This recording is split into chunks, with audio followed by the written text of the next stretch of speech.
ସଭ୍ୟ ମୁଁ ଆଜି ସଭ୍ୟତାର ଉତ୍କର୍ଷରେ, ବିଜ୍ଞ ମୁଁ ଆଜି ବିଜ୍ଞାନର ପରଶରେ। ଶ୍ରଦ୍ଧା ପିଲାମାନେ, ଜୟ ଜଗନ୍ନାଥ। ଆମେ ପୁଣି ଆଜି ଆମର ଏକ ନୂତନ ଅଧ୍ୟାୟକୁ ନେଇ ପୁଣି ଏକ ଭିଡ଼ିଓରେ ଆଜି ଉପସ୍ଥିତ, ଯାହାର ଶୀର୍ଷକ ହେଉଛି ସଭ୍ୟତା ଓ ବିଜ୍ଞାନ। ଏହି ସଭ୍ୟତା ଓ ବିଜ୍ଞାନର ଆଜି ଆମେମାନେ ଏହି ଭିଡ଼ିଓରେ ମୋଟ 38ଟି ପ୍ରଶ୍ନ 38 MCQ 38ଟି ପ୍ରଶ୍ନ ଆମେ ଆଜି ଆଲୋଚନା କରିବା। ଏଗୁଡ଼ିକ ତୁମେମାନେ ଖାତାରେ ଲେଖିନେବ ଏବଂ ମନ ଲଗାଇ ବର୍ତ୍ତମାନ ତୁମେ ପ୍ରଶ୍ନଗୁଡ଼ିକୁ ଶୁଣ ଏବଂ ସଠିକ୍ ଭାବେ ଚିନ୍ତା କରି ଉତ୍ତର ଦେବାକୁ ଚେଷ୍ଟା କରିବ। ଉତ୍ତରଗୁଡ଼ିକୁ ମଧ୍ୟ ତୁମେ ନିଜ ଖାତାରେ ଲେଖି ନେଉଥିବ। ଏହାଦ୍ୱାରା ତୁମର ପରୀକ୍ଷାରେ ଆସୁଥିବା ପ୍ରଶ୍ନଗୁଡ଼ିକୁ ତୁମେମାନେ ସହଜରେ ସମ୍ମୁଖୀନ ହୋଇପାରିବ। ତ ଯିବା ଆମେ ଆମମାନଙ୍କର ପ୍ରଥମ ପ୍ରଶ୍ନ। ସଭ୍ୟତା ଓ ବିଜ୍ଞାନ ପ୍ରବନ୍ଧର ପ୍ରାବନ୍ଧିକ କିଏ? ସଭ୍ୟତା ଓ ବିଜ୍ଞାନ ପ୍ରବନ୍ଧର ପ୍ରାବନ୍ଧିକ କିଏ? ଅପସନ୍ ସବୁ କ'ଣ କ'ଣ ଅଛି ମନ ଲଗାଇ ଶୁଣ। ଅପସନ୍ ହେଉଛି କୃଷ୍ଣଚନ୍ଦ୍ର ପାଣିଗ୍ରାହୀ, ବଂଶୀଧର ସାମନ୍ତରାୟ, ଗୋଲୋକ ବିହାରୀ ଧଳ, ଶରତ କୁମାର ମହାନ୍ତି। ତ ସଠିକ୍ ଉତ୍ତରଟି ହେଉଛି ବଂଶୀଧର ସାମନ୍ତରାୟ। ବଂଶୀଧର ସାମନ୍ତରାୟ ହେଉଛନ୍ତି ସଭ୍ୟତା ଓ ବିଜ୍ଞାନ ପ୍ରବନ୍ଧର ପ୍ରାବନ୍ଧିକ। ଏ ଯେଉଁ ବଂଶୀଧର ସାମନ୍ତରାୟ ରହିଲେ, ବଂଶୀଧର ସାମନ୍ତରାୟଙ୍କର ଜନ୍ମ କେବେ? ଦ୍ୱିତୀୟ ପ୍ରଶ୍ନ, ବଂଶୀଧର ସାମନ୍ତରାୟଙ୍କର ଜନ୍ମ କେବେ? 1912, 1996, 1940, 1909। ତ ସଠିକ୍ ଉତ୍ତରଟି ହେଉଛି 1912 ମସିହାରେ ବଂଶୀଧର ସାମନ୍ତରାୟଙ୍କର ଜନ୍ମ। ତୃତୀୟ ପ୍ରଶ୍ନ, ବଂଶୀଧର ସାମନ୍ତରାୟଙ୍କର ତିରୋଧାନ କେବେ ବା କେଉଁ ମସିହାରେ ବଂଶୀଧର ସାମନ୍ତରାୟଙ୍କର ତିରୋଧାନ ହୋଇଥିଲା? ତ ସମ୍ଭାବ୍ୟ ଉତ୍ତର ଗୁଡ଼ିକ କ'ଣ କ'ଣ ହେଉଛି? ସେଠି 1996, 1912, 1963 ଏବଂ 1953। ତ ସଠିକ୍ ଉତ୍ତରଟି ହେଉଛି 1996। ଯେଉଁମାନେ ଏଗୁଡ଼ିକୁ ତୁମର ଯେଉଁ ଲେଖକ ପରିଚୟ ଅଛି ସେଠି ବି ମିଳେଇ ନେଇପାରିବ। ସଠିକ୍ ଉତ୍ତର ଗୁଡ଼ିକୁ ମଧ୍ୟ ଭଲ ଭାବେ ଦେଖିକି। ତ ପରବର୍ତ୍ତୀ ପ୍ରଶ୍ନ, ବଂଶୀଧର ସାମନ୍ତରାୟ କେଉଁ ବିଜ୍ଞାନର ବିଜ୍ଞାନୀ ଥିଲେ? ବଂଶୀଧର ସାମନ୍ତରାୟ କେଉଁ ବିଜ୍ଞାନର ବିଜ୍ଞାନୀ ଥିଲେ? ରସାୟନ ବିଜ୍ଞାନ, ପଦାର୍ଥ ବିଜ୍ଞାନ, ଜୀବ ବିଜ୍ଞାନ, ଉଦ୍ଭିଦ ବିଜ୍ଞାନ। ତ ସଠିକ୍ ଉତ୍ତରଟି ହେଉଛି ଉଦ୍ଭିଦ ବିଜ୍ଞାନ। ବଂଶୀଧର ସାମନ୍ତରାୟ କେଉଁ ଜିଲ୍ଲାରେ ଜନ୍ମଗ୍ରହଣ କରିଛନ୍ତି? ବଂଶୀଧର ସାମନ୍ତରାୟ କେଉଁ ଜିଲ୍ଲାରେ ଜନ୍ମଗ୍ରହଣ କରିଛନ୍ତି? ଅବିଭକ୍ତ କଟକ, ସମ୍ପ୍ରତି କେନ୍ଦ୍ରାପଡ଼ା, ଉପରୋକ୍ତ ଦୁଇଟି ଏବଂ ଯାଜପୁର। ମନେ ରଖ, ଭଲ ଭାବେ ଶୁଣ। ଅବିଭକ୍ତ କଟକ, ସମ୍ପ୍ରତି କେନ୍ଦ୍ରାପଡ଼ା, ଉପରୋକ୍ତ ଦୁଇଟି ଏବଂ ଯାଜପୁର। ତ ସଠିକ୍ ଅପସନ୍ଟି ହେଉଛି ଉପରୋକ୍ତ ଦୁଇଟି। ଅତୀତରେ ଅବିଭକ୍ତ କଟକ ଯାହା ଥିଲା ବର୍ତ୍ତମାନ ତାହା କେନ୍ଦ୍ରାପଡ଼ା ଜିଲ୍ଲା ଭିତରେ ଯାଉଛି, ଯେଉଁଠି ତାଙ୍କର ଜନ୍ମସ୍ଥାନ। ତେଣୁ ଉପରୋକ୍ତ ଦୁଇଟି, ତୃତୀୟ ଅପସନ୍ଟି ଠିକ୍ ରହିବ। ବଂଶୀଧର ସାମନ୍ତରାୟଙ୍କର ଜନ୍ମ କେଉଁ ଗ୍ରାମରେ ହୋଇଥିଲା? ବିରିଡ଼ି, ବଡ଼ପଡ଼ା, ବନ୍ଦର, ଗୁରୁଜଙ୍ଗ। ତ ସଠିକ୍ ଉତ୍ତରଟି ହେଉଛି ବଡ଼ପଡ଼ା। ଉଦ୍ଭିଦ ବିଜ୍ଞାନରେ ବଂଶୀଧର ସାମନ୍ତରାୟ କେଉଁ ଦେଶରେ ଉଚ୍ଚ ଶିକ୍ଷା ପ୍ରାପ୍ତ ହୋଇଥିଲେ? उद्भिद विज्ञान में बंशीधर सामंतराय केउं देश में उच्च शिक्षा प्राप्त होते? अमेरिका, भारत, जापान, बिलात। तो सठिक उत्तरटी होछि बिलात।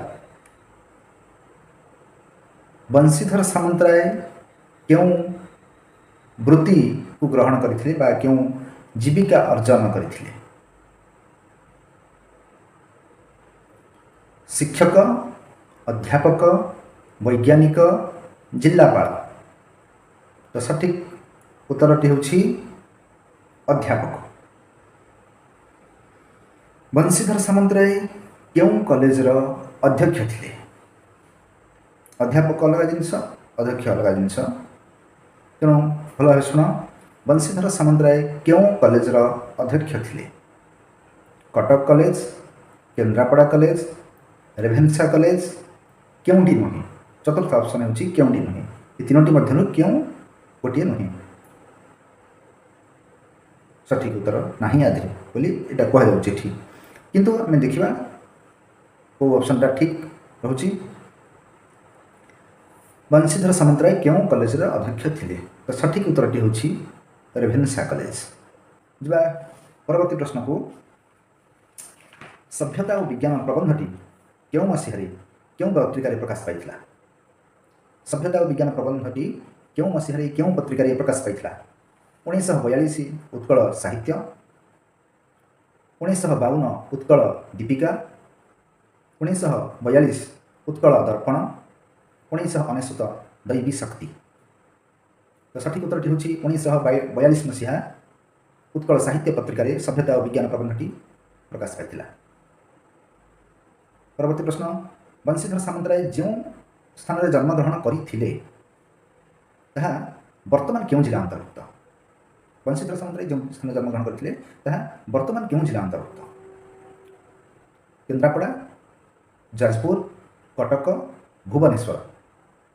तो सठिक उत्तरटी होछि केन्द्रापड़ा। सभ्यता और विज्ञान विषय सभ्यता और विज्ञान प्रबंधर सार कथा कौन?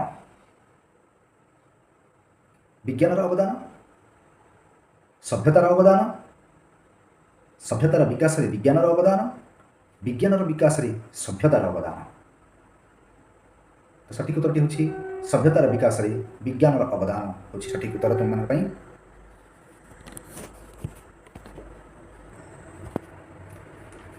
परवर्ती प्रश्न, आम्भे माने सभ्यता बोली काहाकु ग्रहण करिथाउ? आम्भे माने सभ्यता बोली काहाकु ग्रहण करिथाउ?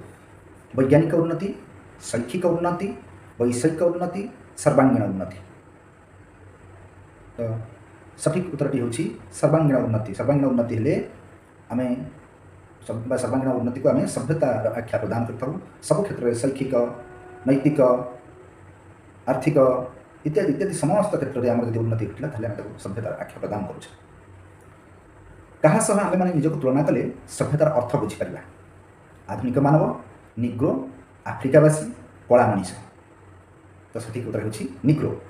मन कपिले एठी जदि निग्रो जगह आउ किछि तुमर ऑप्शन मन कर प्राचीन आदिम मानव थिबो ताले सेठी मध्य सठिक उत्तर हेबो ना। निग्रो थिले मध्य सठिक उत्तर हेबो। प्राचीन ग्रीस और रोम सभ्यतार आदर्श कौन? शारीरिक उन्नति, ममी तैयारी करबा, सर्वविध उन्नति, वैषयिक उन्नति। तो प्राचीन ग्रीस और रोम सभ्यतार आदर्श थिला वैषयिक उन्नति। टेक्नोलोजिकली से डेभलप होगा चाहूले सब। वैषयिक उन्नति को क्यों माने सभ्यतार आदर्श रूप ग्रहण करुले? वैषयिक उन्नति को क्यों माने सभ्यतार आदर्श भाव ग्रहण करुले? ग्रीसीय माने, अमेरिकीय माने, भारतीय माने, ओडिशावासी। तो सठिक उत्तरटी होछि ग्रीसीय माने। मिस्रीय सभ्यतार आदर्श कौन? भोग, त्याग, त्याग और आत्मसंयम, सर्वांगीण उन्नति। मिस्रीय सभ्यतार आदर्श होछि भोग। सठिक उत्तरटी होछि भोग। सभ्यता भारतीय सभ्यतार आदर्श कौन? त्याग, भोग, आत्मसंयम, त्याग और आत्मसंयम। तो जेहेतु ये सठिक उत्तरटी होची त्याग और आत्मसंयम। जदि ये माने आत्मसंयम रही त्याग और आत्मसंयम रही तो आम त्याग और आत्मसंयम टी आम ठीक मारिबा। यदि केवल आत्मसंयम अच्छी और चतुर्थ ऑप्शन टी आउ किसी अलग अच्छी तेज त्याग को छाड़ी त्याग तो अच्छी प्रथम ऑप्शन अच्छी भोग द्वितीय अच्छी आत्मसंयम तृतीय अच्छी त्याग और आत्मसंयम चतुर्थ अच्छी आत्मसंयम अच्छी तृतीय चतुर्थ आउ किसी गोटे ऑप्शन अच्छी तेज आत्मसंयम ही से आम ठीक मारिपर पाखापाखि उत्तर कि सठिक उत्तर होची त्याग और आत्मसंयम। Dedication and self control. वैषयिक जंजाल को क्यों माने विपदर कारण बोली कहते भारतीय माने ग्रीसीय माने मिश्रीय माने रोमियो माने। तो वैषयिक जंजाल को भारतीय माने विपदर कारण बोली भावुले।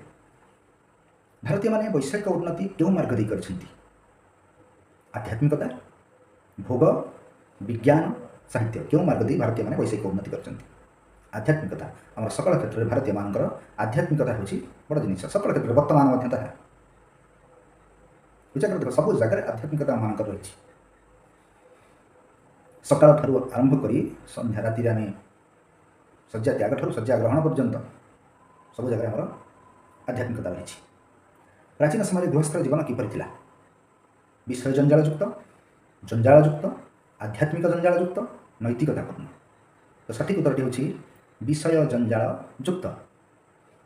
प्राचीन समय गृहस्थ क्या सहित संपर्क रखु नथिला प्राचीन समय गृहस्थ क्या सहित संपर्क रखु नथिला वैज्ञानिक पदार्थ पारिपार्श्विक पदार्थ आध्यात्मिकता परिवार वैज्ञानिक पदार्थ पारिपार्श्विक पदार्थ आध्यात्मिकता परिवार क्या सहित संपर्क रखु नथिला पारिपार्श्विक पदार्थ सहित जो विषय जंजाल बुड़ी रही चाहूला तेणु पारिपार्श्विक पदार्थ सहित कौन संपर्क रखु नथिला। व्यक्ति क्यों दीक्षा ग्रहण कले विषयर मालिक हुए व्यक्ति क्यों दीक्षा ग्रहण कले विषयर मालिक हुए भोग शिक्षा दीक्षा गृह त्याग त्याग व्यक्ति त्याग दीक्षा ग्रहण कले विषयर मालिक हुए। परवर्ती प्रश्न को आम व्यक्ति विषयर मालिक हेले कौन हुए व्यक्ति जो विषयर मालिक हुए से कौन हुए भोग मार्गगामी जाति ठारू पथ अलग हो जाए विज्ञान पथरू अलग हो जाए साहित्य पथरू अलग हो जाए आध्यात्मिक मार्गरू पथ अलग हो जाए। तो सठिक उत्तरटी हूँ ऑप्शन क बा भोग मार्गगामी जाति ठारू पथ अलग हो जाए जिते व्यक्ति विषय मालिक होता है। परवर्ती प्रश्न कहार वैषयिक उन्नति इच्छाकृत कहार वैषयिक उन्नति इच्छाकृत भारतर ग्रीसर दुईटी लेखाएं देश रही प्रति ऑप्शन में भारतर ग्रीसर भारतर मिसर ग्रीसर मिसर भारतर रोमर। तो क्यों ऑप्शन टी सठिक हो क्यों दुईटी देश अच्छा भितर जोड़ा देश अच्छा वैषयिक उन्नति हूँ इच्छाकृत। तो सठिक उत्तरटी हूँ ग्रीसर एवं मिसर वैषयिक उन्नति इच्छाकृत। कौन त्याग मार्गर एक स्वतः संभूत फल कौन त्याग मार्गर एक स्वतः संभूत फल भारतर शैक्षिक उन्नति भारतर वैषयिक उन्नति समस्तर उन्नति सर्वांगीण उन्नति कौन त्याग मार्गर एक स्वतः संभूत फल। तो ये ऑप्शन हूँ भारतर वैषयिक उन्नति त्याग मार्गर एक स्वतः संभूत फल। भारतीय माने जो वैषयिक उन्नति करछंती ताहा सेमाने त्याग मार्ग दे करछंती। भारतर उन्नतिर वैशिष्ट्य कौन भारतर उन्नतिर वैशिष्ट्य कौन मानसिकता वैषयिकता भोगवादिता आध्यात्मिकता। भारतर सकल क्षेत्र जहाँ उन्नति करछि तो सब क्षेत्र तार आध्यात्मिकता रही बर्तमान पर्यटन। तो भारतर उन्नतिर वैशिष्ट्य हूँ तार आध्यात्मिकता। आध्यात्मिकता क्यों देशर उन्नतिर कारण आध्यात्मिकता क्यों देशर उन्नतिर कारण भारत रोम ग्रीस मिसर। तो सठिक उत्तरटी हूँ भारत भारत आध्यात्मिकता हूँ भारतर उन्नतिर कारण।